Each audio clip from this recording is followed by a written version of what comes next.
ये इस वीडियो में अपन आज देखेंगे कि ये इंफ्रारेड इंडक्शन जो आते हैं इसके अंदर कितने तरीके की एरर आती है। ठीक है, ये हमारा मेन पीसी का हमने कनेक्शन कर रखा है। एक तो ये इस तरीके का डिस्प्ले आता है, ये वाला। ये हमारा BL1300 का जो मॉडल आता है उसके अंदर इस टाइप की डिस्प्ले यूज़ होती है। और ये जो आप डिस्प्ले देख रहे हैं ये डिस्प्ले हमारी BL600 एक मॉडल आता है, उसके अंदर इस तरीके की डिस्प्ले होती है। मॉडल कोई सा भी हो, ये दो तरीके की डिस्प्ले नॉर्मली अभी यूज़ हो रही है हर तरीके के प्रोडक्ट के अंदर जो इंफ्रारेड इंडक्शन के बन रहे हैं। इसके अंदर क्या होता है कि इनकी मेन पीसीबी जो रहती है वो तो कॉमन रहती है, सिर्फ डिस्प्ले पीसीबी दोनों की चेंज रह जाती है।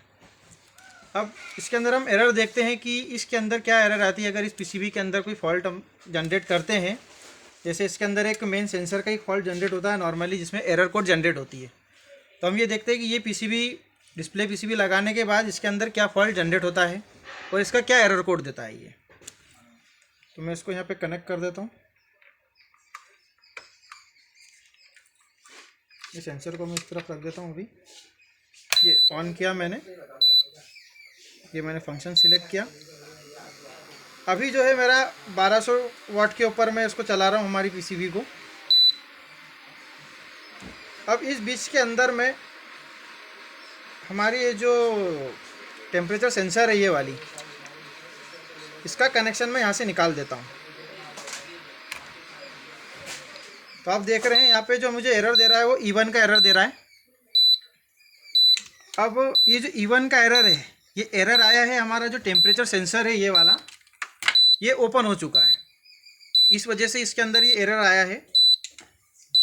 एरर जो जनरेट होती है वो इस मेन पीसी वजह से जनरेट नहीं हो रही है, इस डिस्प्ले पीसीबी की वजह से जनरेट होती है। इस पीसीबी के अंदर दो आईसियाँ लगी हुई है। ये जो आईसी है, इस आईसी का जो काम है इस 4 डिजिट का 7 सेगमेंट डिस्प्ले इसको चलाना। और ये जो आईसी ये इसकी प्रोग्राम आईसी है, इसके अंदर इसका सारा प्रोग्राम लिखा हुआ होता है। तो जो प्रोग्रामर होते हैं वो एरर कोड को डिसाइड करते हैं कि अगर मैं ये सेंसर निकालता हूँ तो क्या एरर आनी चाहिए, या इसके अंदर पावर फ्लक्चुएट हो गई तो ये किस तरीके से रिएक्ट करेगी उसके ऊपर, या क्या एरर देगी। नॉर्मली ऐसे केस पावर फ्लक्चुएट के केस में ये एरर नहीं देती है, मेन सिर्फ इसके सेंसर निकलने की स्थिति के अंदर ही इसका एरर आता है।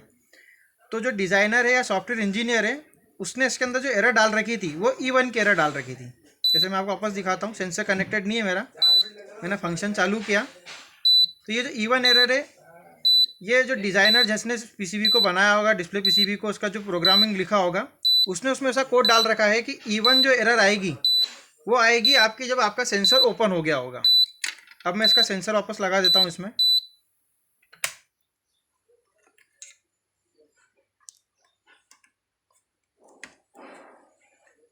ये सेंसर मैंने इसमें कनेक्ट कर दिया है यहाँ पर। ये मैं चालू करता हूँ। ये इसको मैं 1200 वाट पे चला रहा हूँ। अब देखिए इसके अंदर मेरा कोई भी एरर जनरेट नहीं हो रहा है। इसका मतलब है कि हमारा जो एरर था वो इस पीसीबी के ऊपर जो है, हमारी मेन पीसीबी जो है इसके ऊपर डिसाइड नहीं करता, वो हमारा हमेशा डिसाइड होता है हमारी डिस्प्ले पीसीबी के ऊपर से।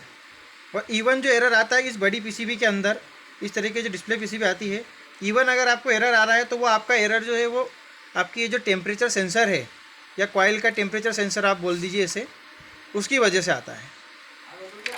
अब हम देखते हैं इसके अंदर जो एक दूसरा तरीके का हमारा डिस्प्ले पीसीबी आता है।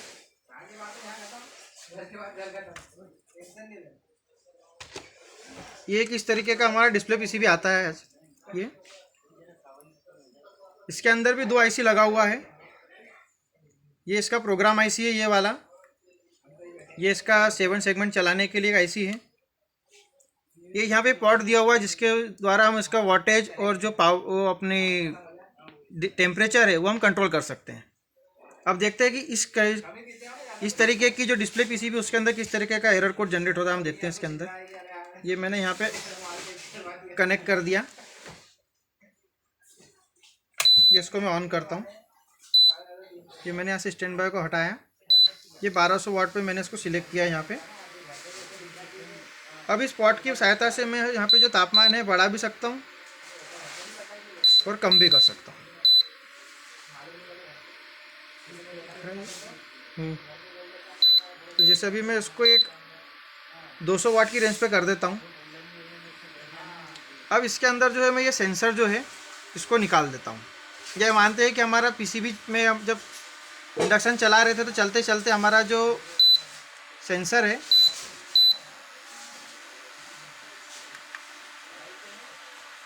ये ख़राब हो जाता है। तो हम देखते हैं इसके अंदर क्या होता है। अब यहाँ जो हमें एरर कोड जनरेट हुआ है वो E2 हुआ है।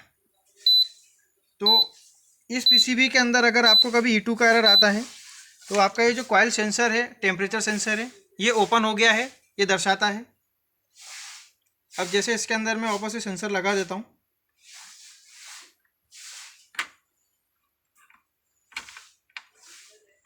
ये मैंने सेंसर लगा दिया इसके अंदर।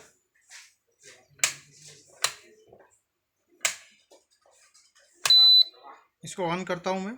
स्टैंड बाय से हटाते हैं। ये 1200 वाट मैंने सिलेक्ट किया है यहाँ पे।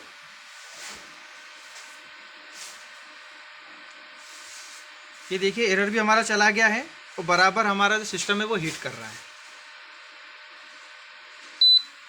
तो अगर आपके सिस्टम में इंडक्शन, इंफ्रारेड इंडक्शन के अंदर कभी एरर आता है E1 या E2 का, तो ये जो एरर आ रही है इस इंफ्रारेड इंडक्शन के अंदर, ये एरर जनरेट हुई है हमारी इस कॉइल सेंसर की वजह से।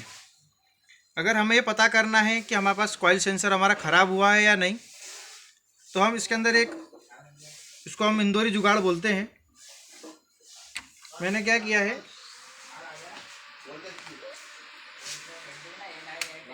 एक हमारा ये मैंने इस तरह का कनेक्टर लिया है। ये ख़राब पंखा तो पड़ा था मेरे पास का, मैंने ये कनेक्टर काट लिया है। इसकी 2 तारें ऐसी थी, ये 2 तारें यहाँ मैंने जोड़ ली है।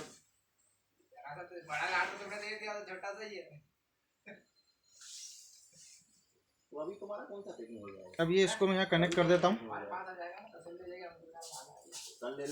अब मैं इसको चालू कर देता हूँ। अब यहाँ ये जो मेरा कनेक्टर लगा है ये दर्शा रहा है कि मैंने यहाँ पे सेंसर लगा रखा है। इसको ऑन करता हूँ 1200 वाट पे। तो ये आप जुगाड़ करके भी जो है अपना इंफ्रारेड इंडक्शन को आप चेक कर सकते हैं। लेकिन ये चीज़ मैं आपको सजेस्ट नहीं करूँगा कि आप इस तरीके का किसी जुगाड़ करें। ये सिर्फ चेक करने के पर्पज़ के हिसाब से है दोस्तों। ये मैं तापमान यहाँ पे कम कर देता हूँ क्योंकि हीट काफ़ी आती है इसकी। अब इसके अंदर मैं आपको फॉल्ट भी जनरेट करके दिखाता हूँ वापस से। ये मैंने सेंसर जो है हमारा ओपन हो गया है। अब देखिए इसमें E2 जो एरर आया है, तो इससे तो हमें अभी क्लियर हो गया कि ये जो जनरेट हुआ है फॉल्ट वो इस टेम्परेचर सेंसर की वजह से हुआ है। अगले वीडियो में मैं आपको बताऊंगा E2 का अगर कोई एरर आता है तो हम उसको सॉल्व कैसे करते हैं।